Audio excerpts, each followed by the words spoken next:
How are you, dear students? Welcome to my channel Math with Vakas.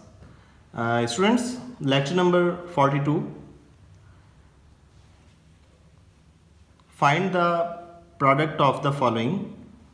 Students, यहाँ हमारे पास question number 1 है, radical A plus radical B और यहाँ multiply का sign है and bracket small bracket A minus radical A B plus B. तो students product का मतलब मल्टीप्लाई करें तो फर्स्ट ऑफ ऑल आपने क्या करना है, यहां से इसका फर्स्ट एलिमेंट लेना है रेडिकल ए और उसको स्टूडेंट्स हम इस पूरे से मल्टीप्लाई कर देंगे, यानी जो आपके सामने ब्रैकेट नजर आ रही है वो है A minus radical A B plus B. इसी तरह से स्टूडेंट्स जो आपके पास सेकंड टर्म है प्लस के बाद वो है रेडिकल बी। अब आप इसे रेडिकल से बाहर निकाल लें ब्रैकेट से रेडिकल बी को, और इसको भी आप जो है इस सामने वाली ब्रैकेट से मल्टीप्लाई कर दें। इसी को हम प्रोडक्ट कहते हैं और इसी तरह प्रोडक्ट फाइंड किया जाता है A minus A B and plus B, और ब्रैकेट स्टूडेंट्स यहां पर हम क्लोज कर देंगे। इस तरह से क्या होगा, जब ए को आप रेडिकल ए से मल्टीप्लाई करेंगे तो हम यहां चूंकि इन दोनों की यहां यूं समझ लें कि इसके ऊपर जो एक्सपोनेंट है वो पॉजिटिव 1 है और यहां एक्सपोनेंट 1/2 है, यानी जब रेडिकल को खत्म किया जाता है तो उसके ऊपर यहां मैं मेंशन कर देता हूं कि रेडिकल ए जब भी खत्म किया जाएगा इसे कुछ इस तरह से लिखा जाता है कि जो आपके पास यहाँ इंडेक्स कुछ भी नहीं है तो इट मीन्स कि 2 है तो 1/2 चला जाएगा।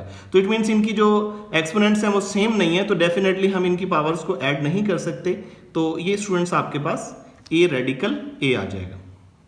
इसी तरह से स्टूडेंट्स जब हम रेडिकल ए को रेडिकल ए बी से मल्टीप्लाई करेंगे तो डेफिनेटली इस ए के ऊपर भी रेडिकल है और इस ए पर भी रेडिकल है, तो हम कुछ इस तरह से इसे सॉल्व करेंगे।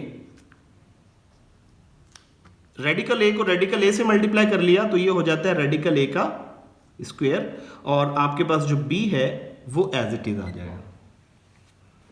इसी तरह स्टूडेंट्स रेडिकल ए को जब आप बी से मल्टीप्लाई करेंगे तो आपके पास आ जाएगा बी रेडिकल ए।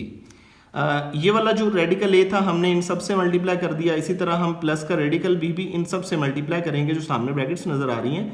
तो यहां भी प्लस की साइन है, प्लस प्लस प्लस, और ये आ जाएगा आपके पास A radical B plus minus minus, और यहां आ जाएगा ए बी स्क्वायर। लेकिन इस रेडिकल साइन को थोड़ा सा बी पर ले जाएं, चूंकि यहां भी बी पर रेडिकल है, यहां भी, तो पूरा बी के ऊपर भी रेडिकल आएगा, लेकिन बी की पावर और बी की पावर मल्टीप्लाई होकर ऐड होकर वो प्लस हो जाएगी। क्योंकि मल्टीप्लीकेशन के अंदर फॉर एग्जांपल यहां बी मल्टीप्लाई बाय बी लिखा हो तो हम इसे बी स्क्वायर लिखते हैं, क्योंकि इन दोनों की पावर्स जो हैं वो मल्टीप्लिकेशन के अंदर प्रोडक्ट में अगर बेस सेम हो तो एक्सपोनेंट्स उनके ऐड हो जाते हैं। इसी तरह से स्टूडेंट्स रेडिकल बी उससे पहले हम लिखेंगे प्लस प्लस प्लस आ जाएगा, और रेडिकल बी को जब हम बी से मल्टीप्लाई करेंगे तो ये आपके पास आ जाएगा बी जो है ये रेडिकल से बाहर आएगा और ये वाला रेडिकल के अंदर आ जाएगा। तो स्टूडेंट्स ये मल्टीप्लिकेशन के अंदर हम यहाँ तक इसे सॉल्व कर चुके हैं। इसके बाद हमने क्या करना है, जो स्क्वायर है और रेडिकल है इनको आपस में कैंसिल आउट कर देंगे। यहाँ पर आ जाएगा ए रेडिकल ए माइनस ये स्टूडेंट्स जो आपके पास बी ए के ऊपर जो स्क्वायर है इसको जब हम कैंसिल आउट करेंगे तो कुछ इस तरह से इसको हम करेंगे कैंसिल आउट के ये स्क्वायर और ये रेडिकल ए पर से जस्ट कैंसिल आउट होगा और आपके पास सिर्फ ए रह जाएगा, सिर्फ ए रह जाएगा जो कि रेडिकल से बाहर निकल चुका है। तो अब स्टूडेंट्स जो बी है वो आपका रेडिकल के अंदर ही रहेगा, तो ये आपके पास आ जाएगा ए रेडिकल बी। तो अब हम स्टूडेंट्स क्या करेंगे, plus B radical A as it is आ जाएगा plus A radical B as it is आ जाएगा। और इसी तरह से स्टूडेंट्स हम अब इस बार जो है वो स्क्वायर और रेडिकल आपस में कैंसिल आउट हो जाएंगे बी वाले। तो स्टूडेंट्स ये कैंसिल आउट करने के बाद ये वाला जो बी है ये बाहर आ जाएगा और रेडिकल में ए ही रह जाएगा क्योंकि ए पर स्क्वायर नहीं था और वो कैंसिल आउट भी नहीं हुआ। इसी तरह से बी रेडिकल बी आपके पास एज इट इज आ जाएगा। अब स्टूडेंट्स जो नंबर्स आपस में कैंसिल आउट होते हैं उन्हें हम कैंसिल आउट कर देंगे, जैसे कि ये प्लस का, ये माइनस का ए रेडिकल बी और ये प्लस का A radical B cancel out हो जाएंगे। इसी तरह से माइनस का बी रेडिकल ए और प्लस का बी रेडिकल ए भी कैंसिल आउट हो जाएंगे, और आपके पास जो रिमेनिंग बाकी बचेगा A radical A and B radical B. ये स्टूडेंट्स इसका जो है वो फाइनल आंसर आ जाएगा। आई होप कि ये कॉन्सेप्ट आपको यहां तक समझ में आ चुका होगा। स्टूडेंट्स क्वेश्चन नंबर 2 की तरफ चलते हैं। क्वेश्चन नंबर 2 में भी हमने प्रोडक्ट फाइंड करना है। x माइनस वाई को हमने इन सब से मल्टीप्लाई करना है। तो स्टूडेंट्स इसमें हम सबसे पहले सॉल्यूशन लिखते हैं और हमें क्या करना है, जस्ट x को बाहर निकालना है और x को हम मल्टीप्लाई कर देंगे x4 के साथ प्लस x क्यूब y के साथ plus x square y square के साथ प्लस x y क्यूब के साथ प्लस y4 के साथ। इसी तरह से हम इस x को तो अभी इस ब्रैकेट के साथ मल्टीप्लाई कर चुके हैं पूरी के साथ। अब हमने माइनस y को बाहर निकालना है और इस पूरी ब्रैकेट से हमने मल्टीप्लाई करना है। तो यहाँ हम इसका ब्रैकेट क्लोज करेंगे और माइनस y यहाँ लेंगे हम और इसको भी हम मल्टीप्लाई कर देंगे सेम ब्रैकेट के साथ x4 plus x cube y plus x square y square और plus x y cubed and plus y4। तो स्टूडेंट्स ये हम इनको 1 बाय 1 हम मल्टीप्लाई करेंगे और प्रोडक्ट के अंदर आपको पता है अगर बेस सेम हो तो पावर्स ऐड होती हैं। इधर +1 है तो +1 x4 से जब मल्टीप्लाई होगी तो ये आपके पास आ जाएगा x5। इसी तरह से जब स्टूडेंट्स हम x को x क्यूब से मल्टीप्लाई करेंगे तो ये हमारे पास आ जाएगा x4 और x4 के साथ y एज इट इज़ हम लिख देंगे और इसी तरह से जो ये x है इस x स्क्वायर से मल्टीप्लाई होगा तो ये आ जाएगा x क्यूब और इसके साथ जो y स्क्वायर है वो हम एज इट इज़ लिख देंगे। अब स्टूडेंट्स इस x को हमने एक्स वाई क्यूब के साथ भी मल्टीप्लाई करना है। तो x को जब हम x से मल्टीप्लाई करेंगे डेफिनेटली यहाँ पर आ जाएगा x स्क्वायर और x को जब x के साथ मल्टीप्लाई किया x स्क्वायर आ गया और ये y क्यूब जो है ये एज इट इज़ आ जाएगा। इसी तरह स्टूडेंट्स x को जब y4 से मल्टीप्लाई करेंगे तो ये हमारे पास आ जाएगा xy4। चूंकि यहाँ पर प्लस की साइन थी, प्लस की साइन सबके साथ मल्टीप्लाई होती है, यहाँ माइनस की साइन जो है वो भी सबके साथ मल्टीप्लाई होगी। यहाँ कोई साइन नहीं है तो प्लस है तो माइनस प्लस यहाँ माइनस आएगा और y को जब हम x4 से मल्टीप्लाई करेंगे तो ये x4 और ये y आ जाएगा।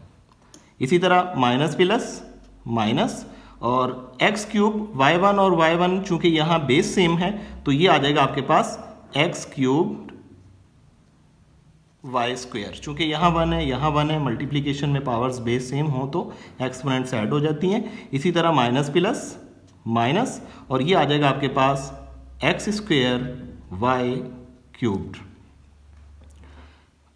अगेन हम इस y को जो है इस टर्म से भी मल्टीप्लाई करेंगे तो माइनस प्लस यहाँ माइनस आ जाएगा और y को जब इससे मल्टीप्लाई करेंगे तो ये आ जाएगा xy4 आ जाएगा क्योंकि यहाँ एक्सपोनेंट 1 है और यहाँ पर जो कि 3 है तो ये 3 और 1 मल्टीप्लाई होकर ऐड होकर ये 4 आ जाएंगे। इसी तरह माइनस प्लस माइनस और स्टूडेंट्स y जो है यहाँ 1 है यहाँ y4 है तो डेफिनेटली यहाँ पर जो है वो y5 आएगा क्योंकि मल्टीप्लिकेशन के अंदर बेस सेम हो तो पावर्स ऐड हो जाती हैं। अब स्टूडेंट्स देखना ये है कि जो रकमें सेम हैं जिनकी बेस और एक्सपोनेंट सेम है और उनकी साइन एक के साथ प्लस हो और एक के साथ माइनस हो तो वो हम कैंसिल आउट कर देंगे। तो फर्स्ट ऑफ ऑल यहाँ ये देखना है ये माइनस का xy4 एंड दिस इज ये माइनस का xy4 है तो ये प्लस का xy4 हम इनको आपस में कैंसिल आउट कर देंगे। इसी तरह ये प्लस का x4y है और यहाँ हम देखेंगे माइनस का x4y तो डेफिनेटली ये भी आपस में कैंसिल आउट हो जाएंगे। इसी तरह से स्टूडेंट्स प्लस का एक्स क्यूब वाई स्क्वायर है, माइनस का एक्स क्यूब वाई स्क्वायर यहाँ नज़र आ रहा है, तो हम इन्हें भी कैंसिल आउट कर देंगे। और ये प्लस का एक्स स्क्वायर वाई क्यूब्ड है और यहाँ माइनस का एक्स स्क्वायर वाई क्यूब्ड है, तो स्टूडेंट्स हम इन सबको कैंसिल आउट कर देंगे। इसी तरह से अब हम देखेंगे कि जो रिमेनिंग आपके पास टर्म्स बचती हैं x5 एंड y5, डेफिनेटली अगर इनकी भी बेस सेम होती और एक्सपोनेंट इनका ऑलरेडी सेम है, लेकिन बेस भी अगर सेम होती और एक प्लस माइनस की साइन होती तो हम इन्हें भी कैंसिल आउट कर देते। खैर अब ये हमारे पास जो है वो एज इट इज़ जो है वो आंसर में आ जाएगा x5 माइनस y5। तो स्टूडेंट्स ये हमारे दो क्वेश्चन थे। आई होप कि ये कॉन्सेप्ट आपको समझ में आ चुका होगा और हम प्रोडक्ट किस तरह फाइंड करते हैं वो भी आपको समझ में आ चुका होगा। तो स्टूडेंट्स यहाँ मैं कुछ आपको कॉन्सेप्ट्स देना चाहता हूँ, बेसिक कॉन्सेप्ट्स, कि कभी भी अगर किसी भी वेरिएबल के ऊपर, जैसे ये x है, x के ऊपर अगर फॉर एग्जांपल जो है वो रेडिकल इस तरह आ चुका है, तो हमने जब भी इसका रेडिकल ख़त्म करना है तो आप याद रखिएगा कि इसको एक्सपोनेंशियल फॉर्म में कन्वर्ट्स कर लें आप, यानी ये आ जाएगा आप x के ऊपर 1/2। अगर आपके पास कुछ इस तरह से लिखा हुआ आ गया, फॉर एग्जांपल यहाँ 3 आ चुका है और यहाँ रेडिकल x आ चुका है, तो स्टूडेंट्स इसका रेडिकल किस तरह ख़त्म किया जाएगा? तो इसे हम लिख सकते हैं, जो रेडिकल के अंदर आपके पास वेरिएबल होता है उसे हम रेडिकेंड कहते हैं और जो रेडिकल के बाहर होता है उसे हम इंडेक्स कहते हैं। तो स्टूडेंट्स यहाँ पर आ जाएगा आपके पास x के ऊपर 1/3। अगर यहाँ 4 है तो 1/4 आ जाएगा, 3 है तो 1/3, 8 है तो 1/8, लेकिन अगर कुछ भी नहीं है तो वहाँ 1/2 आ जाता है। इसी तरह से स्टूडेंट्स अगर फॉर एग्जांपल एक और कॉन्सेप्ट ये आ जाता है कि रेडिकल x और मल्टीप्लाई बाय रेडिकल x, कुछ इस तरह के क्वेश्चन आ जाते हैं हमारी लाइफ में, तो हम इन्हें क्या करते हैं, इसको दो तरीके हैं सॉल्व करने के। एक तो ये कि हम इनका एक ही रेडिकल ले लेते हैं और x और मल्टीप्लाई बाय x इसको एक ही पेयर में बना लेते हैं और जिसका पेयर बनता है उसमें से एक रेडिकल हम बाहर निकाल लेते हैं रेडिकल से पेयर का। एक तो इसका ये तरीका है।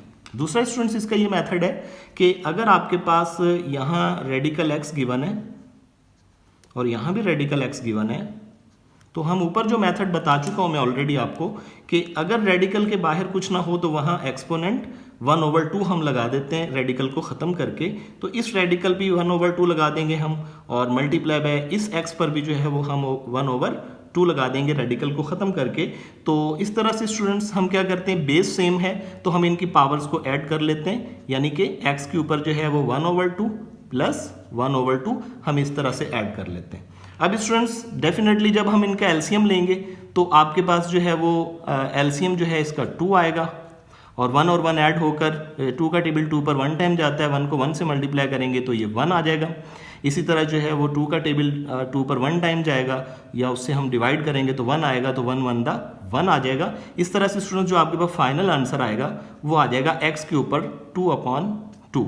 तो स्टूडेंट्स ये जो 2 है ऊपर नीचे जो है वो कैंसिल आउट हो जाएगा और इस तरह से जो फाइनल आपके पास आ जाएगा वो जस्ट x के ऊपर जो एक्सपोनेंट है वो 1 आ जाएगा और 1 लिखा नहीं जाता। तो स्टूडेंट्स आप देखेंगे कि ये आंसर भी ऑलरेडी 1 है और ये भी, यहाँ भी x के ऊपर जो एक्सपोनेंट है वो 1 है और यहाँ भी 1 है, तो आंसर सेम हो चुका है। तो ये दोनों मेथड हैं, ये कुछ कॉन्सेप्चुअल चीज़ें हैं जो हमें पता होनी चाहिए।